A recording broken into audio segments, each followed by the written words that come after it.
Hello, this is the RPG Pundit, the final boss and internet shitlords. You know, I was going to do a video about my Invisible College game, telling you some more about it.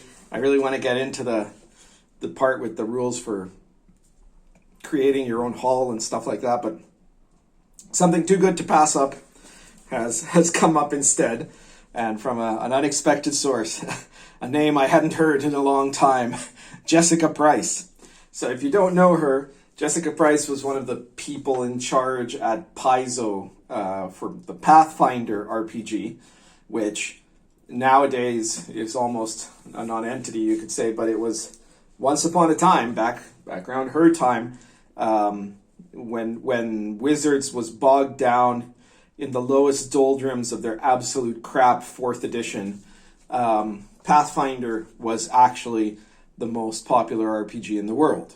And it was basically a modification of 3rd edition D&D.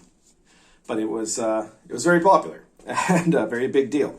And Jessica Price was famous for trying to impose a leftist agenda on the game and for viciously attacking the fan base of Pathfinder, the product that was made by the company she worked for, on a nearly constant basis, right? Individual fans collectively, the entire hobby, just viciously attacking them on a personal level, on a general level, mainly on social media, especially Twitter, and also on the whole expressing this kind of toxic hatred of the entire hobby and many of the people in it, especially anyone who was a more impressive figure than she was, which is a lot of people. You know, she didn't end up after that doing anything of value. She later went on to work in ArenaNet, I think it was called, for a computer company, a computer games company, where she was also fired for basically the same reason after she was fired from Paizo. And now I have no idea what she's doing. Oh yeah, well, actually I do know. She's been working with Wizards of the Coast, so she just keeps failing upwards. And of course, when she did get a job for Wizards of the Coast, on their Candlekeep, I believe it was, Candlekeep Mysteries, if I'm not mistaken. It was either Candlekeep or Ravenloft, I forget which one. But she, immediately on getting hired, she shat all over Wizards of the Coast and on people who like D&D. So she's still at it. But now she has apparently decided that it was time because, I guess, a couple of people got let go from Paizo that were the last people that were... I don't know, that she had ties to or something.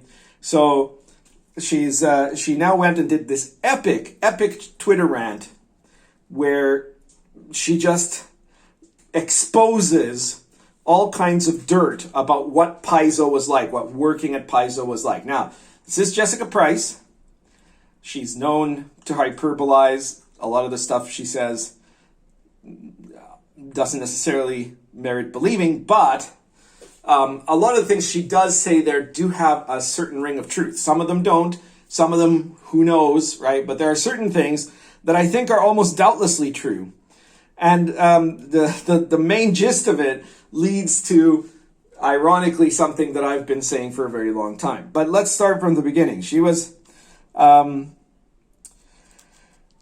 talking about how basically the work environment there was horrible, as the kind of senior people in charge were extremely abusive to the employees, right? She ironically would complain about how horrible it was to work at a company where the employees were constantly being shouted at by the big bosses, right? Which is very ironic, given that she spent all of her time shouting at the customers of the product she was trying to sell, you know. So it's like, well, you know, maybe that was all part of the culture. I'm not saying that she's just a victim that was lashing out, expressing the same bad things that happened to her or something like that. But I'm actually saying is that, you know, you'd think that if she was, if she noticed how horrible it is to be constantly attacked in an environment that you're trying to participate in, you'd think she wouldn't have done that to all the actual gamers that she attacked, but whatever. She also talks about how the working conditions there were horrible. She says that the offices, this is very funny. I don't know if it's true or not. Remember, all this is just her allegations. I'm not saying any of this is actually true or not. right? But she says that the working conditions at Paizo are absolutely filthy, and that the place hadn't, like the offices, had not been cleaned once in 7 years. I find that a little hard to believe, but maybe, you know, like, because they said, oh, it was too expensive to get a cleaning crew in there and whatever. You know, like, that seems just nuts to me, but I guess it's possible. And then she throws out some particular individual crap at some of the other people that were at Paizo at the time. Most specifically, the guys that were, I guess, her bosses in a way, or something like that. They were the people that were just above her in Paizo, which are Jeff Grubb and Eric Mona. And says some interesting things about them. Basically, she hated them. She hated Grubb especially, but she hated Mona because he was such a weak man, right? And it's really funny how she talks about how she actually says in the Twitter thread that there's nothing she hates more than weak men in power. Well, you know what? I agree with you, Jessica. Weak men in power are horrible, right? They're constantly, it's the fault of weak men in power that people like you keep getting hired, right? So that's one of the reasons to hate them, right? These pathetic men who are desperate to avoid conflict and seek the approval of people that they think are somehow representative of some kind of lobby that could otherwise harm them, right? They feel so insecure about their own abilities that they will cave to all kinds of what is essentially social terrorism, you know? So yeah, but you'd think you'd like weak men because those are the only men that you can manipulate, right? But I guess not. I mean, I guess you don't like it when they're in charge of you. And I can understand that. That's fair enough, right? Nobody wants weak men in power, right? It would be great if the RPG hobby was full of strong men in power. That would be a lot better. But you know, apparently, you know, the way she paints it in her story, Jeff Grubb was, I guess, literally a money-grubbing type of guy who didn't care about anything and mistreated everyone. And again, all of these are just her allegations. I'm not saying that's true, right? And that Eric Mona was a guy that was just entirely self-centered and unwilling to stand up to the actual higher-ups, the couple that owned Paizo, which he also craps all over, right? There are a couple of particular stories that are very spicy allegations, right? One is that Jeff Grubb allegedly used and continues to use, according to what she's heard, certain very slurry words towards the LGBT people that work for Paizo. I'm not going to say the word, obviously, but it begins with F. And so you can imagine what the rest of it is, you know. And, you know, and that he does, basically her implication is that he just has absolute contempt. He just wants to have a certain modicum of, like, a quota, right? A quota of people who fit certain diversity elements in order for the company to be able to act woke, which is very interesting, because what that means is that the real conflict that was going on in Paizo was between a bunch of woke fanatics like Price, though she's also very self-serving, right? But a group of these people that are basically the people that would want to create a Pol Pot style regime, and then these guys that are just trying to use those people, and that's still the conflict, and they're trying to avoid, those guys are trying to avoid things getting out of hand while still being able to use them for marketing purposes, you know. And the other side are trying to terrorize the first group into more and more concessions, right? And then there's just the more interesting one in a way is the story of Eric Mona, who she outs as being a hardcore theosophist. Now, if you don't know what theosophy is, it's a 19th century mystical movement, esoteric movement, I don't know what you call it. It was started by Helena Petrovna Blavatsky, and it's basically the great-grandfather of all modern New Age thinking, right? So the idea of stuff like ascended masters and the power of chakras and, you know, channeling and energy healing and, you know, these ancient civilizations and contacting these beings that will be your spirit guides and the, you know, bathing yourself in white light, and all of that nonsense comes from theosophy, right? Now she, in her Twitter screed, tries to suggest that Theosophy is a white supremacist idea, right? Like as if it was, something that Varg Vikernes did, or something like that. But it's not. I mean, but she does have a certain point in that Theosophy was extremely racist, in its 19th century time. But modern day theosophists, for the most part, aren't, right? So the idea that somehow if he was a theosophist, that meant he must have been, a believer in white power or something like that is just, no, that's just stupid. I mean, that's an exaggeration. It's an example of Jessica Price exaggerating, because this is a topic I know some things about, right? Theosophists in the 19th century, yes, they believed that there was like this spiritual hierarchy of races with the Aryans at the top, right? And some of those ideas then evolved into Germany into like what they called Aryanosophy, which was the same but worse, right? And then some of that fed into the ideas of the National Socialists. But Theosophy itself long since kind of moved away from that. I mean, they at one point tried to get this Indian guy named Krishnamurti declared as their world teacher. He wasn't. Well, I guess he was. They would have thought he was Aryan in the sense that he's from India, right? But it's clearly not. It's not something that is a literal kind of white power religion in any way today, right? And in fact, most of the people that are that sort of group would probably hate Theosophy because it's full of ideas that come out of mysticism from India, from China, and Jewish mysticism, right? So that would not be their cup of tea, right? Now, what Theosophists are is stupid for the most part. Aleister Crowley's definition of Theosophy was people who talk a lot about yoga and do no work, and modern Theosophists are probably worse. They're people who talk a lot about like ascended masters and white light and do no work. So if this is true, and I can't imagine how she would have just made up all of that part of, Eric Mona's backstory. It doesn't look good on him, but it doesn't look nearly as bad as she's trying to make it out to be in her very biased tweets about it, right? Still, though. Yeah, it leads one to think, well, why now? Like, her excuse is that there were a couple of people that were let go from Paizo. On the other hand, she got a writing credit now with Wizards of the Coast, right? And presumably, I think, it could be, if you were to be cynical of, oh my God, could Jessica Price be cynical? I mean, you saw I've got a previous video about her. The last video I did about her was about how basically Jessica Price betrayed all of her values by working for and taking money from Wizards of the Coast, right?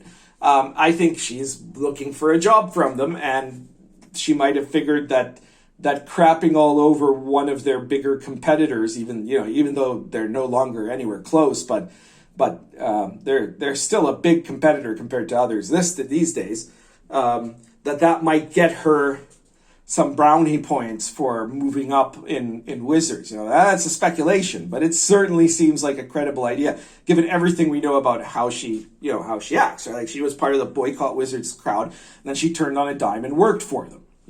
And then even as she worked for them, she told people to hate them, but not hate her. So, this is somebody who is just like quite morally unbelievable. It's really impressive.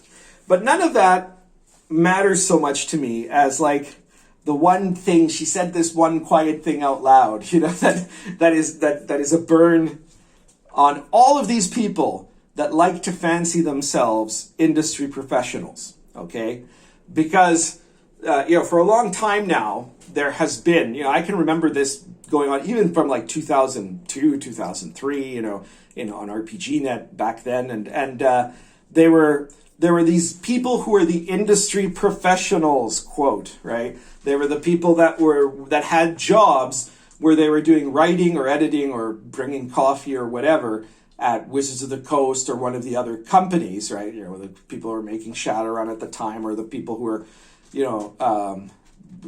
maybe not Steve Jackson games, but because those guys were never all that frou-frou, but the ones that were kind of the hip companies at the time, and they would look down on regular gamers. You don't know anything. I'm an industry professional. I know everything, right? And then when people started doing self-publishing over the following years, this only became more and more of an aggressive situation, because they were suddenly threatened in their primacy, because if you could say, that anyone who actually pulled off a successful, indie game is a professional too, then they lose all their believability. So they said, no, but those people are just amateurs, right? That's just vanity press. They're not doing anything important. We're the ones that are doing things that are important, because we work for Wizards of the Coast, and that's that's something that they've continued to try to do to this day, right? Like, even about my stuff, right? They'll go and they'll say, well, RPG Pundit's never done anything of note. Yeah, he was a consultant on 5th edition, but that's it, and I've got design credits for Wizards of the Coast, right? I was the second assistant writing editor in this one adventure module or something like that, and that makes them better than my 120 products and multiple bestsellers, right? And the thing that Jessica Price says, where she just gives away the whole game, is where she points out about how, when she's talking about how Paizo horribly mistreated its employees, she points out that those employees were there, they knew it wasn't going to be about the money, and she says, and I quote, right, that they knew that they could be making more money working in fast food than writing for Paizo, okay? And this is what I've been telling you all along, right? And people who work either as full-time staff or especially as freelancers, but both of them earn pittances working for Wizards or for Paizo or for these other companies, because what they're doing is not particularly important. They could get anybody to write, some monkeys to do the writing part. This is the thing that they keep trying to cover up. They want to give you the impression that they're like the great industry leaders, and because that's actually all they have, right? That's the whole reason they do this, right? The only reason why anyone today would get a job writing full-time, or even especially try to do freelance writing for Wizards or for Paizo or for any of these other bigger companies, where you're going to be paid, 1 cent a word if you're lucky. Sometimes you might not be paid at all, who knows? And even if you get a full-time job, you're going to be earning like way less than you would with almost any other job. There are 2 reasons to do this, right? The first is because you're essentially talentless, and you wouldn't be able to hack it as an indie designer.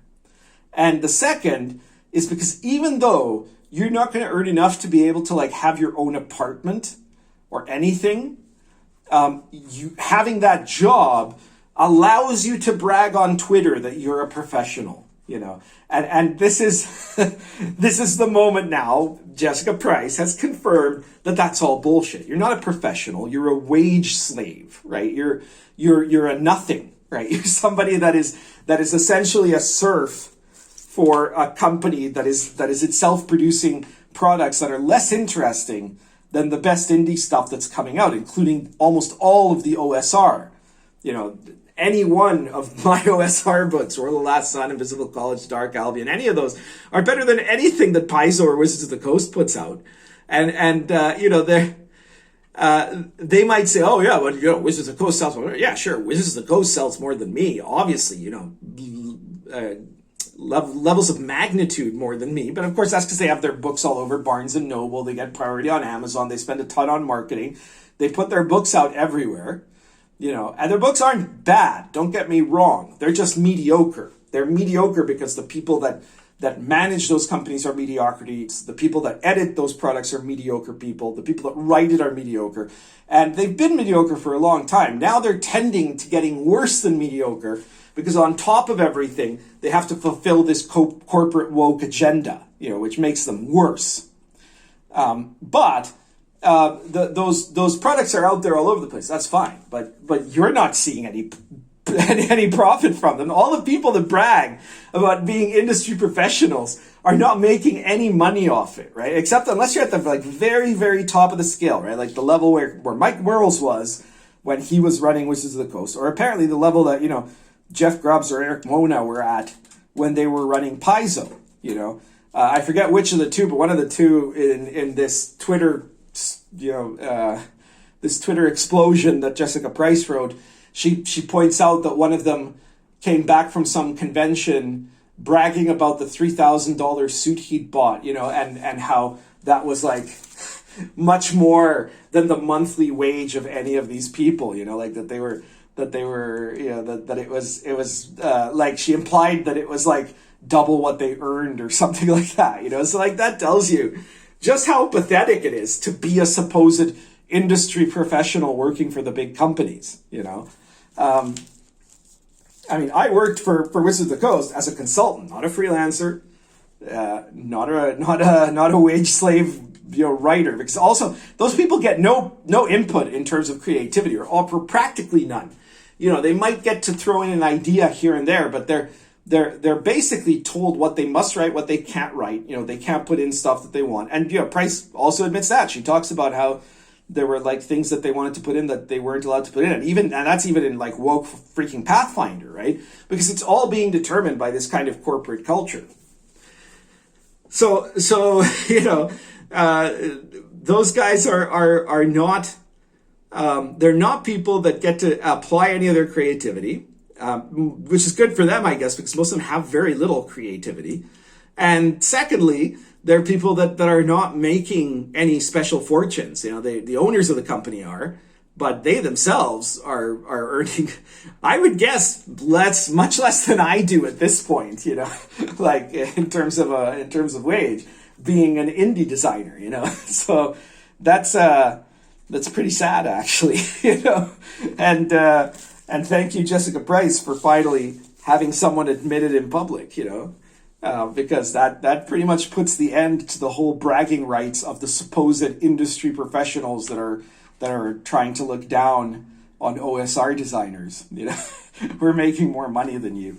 Anyways, I guess that's it for today. If you like this video, please share it. Share it anywhere that you think people might be interested in it. Share it anywhere where you think it might piss people off. And if you haven't already, please subscribe. I've had so many subscribers this last week or two, thanks to the great RPG list. If you haven't seen my last live stream, you should check that out where I talk all about it. It's just crazy how, thanks to the SJWs, I just keep growing and I keep making more money. You know, I had more sales this past month than literally any month in my life too. So there we are. If you want to support me, apart from liking this video, subscribing, sharing the video, you could just toss money to me on Patreon, but as I pointed out in that live stream, you know, I don't use my Patreon for anything. It doesn't have anything. It's just a place. If you've like bought every product I've made, or you no longer, you know, you don't actually want to buy any of my products, but you still want to support me, then you can give me money on Patreon. But a much better idea, if you are a gamer and you do like the kind of games I make, is to pick up my games, right? Either the big stuff like the Invisible College, here it is in hardcover, Dark Albion, or World of the Last Sun. Or, you know, stuff like my RPG Pundit Presents series. There's 105 issues so far. There's more coming that are all on PDF, and they range from 99 cents to $4.99. Each one of them has something that you can use in your OSR or D&D type game. There are all types of interesting subjects there. And so it's like you're buying me a coffee, but you're getting something back, right? But definitely check out my bigger games. Invisible College is selling really, really well, and it's been super popular. And I really hope that sometime soon, hopefully, I don't know when it's going to be now, because I'm not going to be able to do it on Friday, Saturday, or Sunday, or Monday, or Tuesday. So probably next Wednesday or so, that I'll be able to tell you guys a bit more about the Invisible College. Who knows? Maybe I'll try to pop in a quick video in between, but we'll see. I've got a lot of stuff going on, but all of it good. And yeah, so you know, support me in that way if you can, right? And if you can't right now, that's fine. But then share the video and keep drawing attention to the cause, and let's make sure everybody knows exactly what these supposed industry professionals are actually, you know, are actually worth. That's everything for today. Currently smoking Stanwell Deluxe plus our Argento Natural.